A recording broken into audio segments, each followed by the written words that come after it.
నమస్కారం అండి. బుధవారం నాడు అయ్యప్ప స్వామికి నమస్కారం చేసి ఒక పాలు నైవేద్యం పెడితే స్వామి ఎంతో ప్రీతి చెందుతారు. అందులోనూ శ్రావణ బుధవారం కదండి. అయ్యప్ప స్వామిని ధర్మశాస్త్రంలో మణికంఠుడు అంటారండి. ధర్మము అంటే ధర్మము యొక్క దేవుడు అనే అర్థము.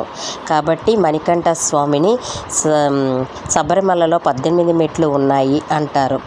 అంటే మోహము, మదము, మాశ్చర్యము, అసూయ, దంబరము అని చూపిస్తారు. ఈ మెట్లు ఎక్కడం ద్వారా భక్తులు తమ అహంకారాన్ని, స్వార్థాన్ని వదిలిపెట్టి భగవంతుని వైపు దృష్టి సారిస్తారని నమ్మకము. అయ్యప్ప స్వామి వారిది పులి వాహనము. ఆయన పులి వాహనంపై వస్తూ ఉంటారని అందరూ నమ్మకం. ఏది ఏమైనా అయ్యప్ప స్వామిని నమ్ముకున్న వారికి మన దరిదాపుల్లో శనీశ్వరుడు దగ్గరికి రారండి. అందుకనే చక్కటి నల్లటి వస్త్రాలు ధరిస్తాం. 41 రోజుల పాటు అయ్యప్పకి హారతి ఇష్టమండి. హారతి స్వీకరిస్తాం.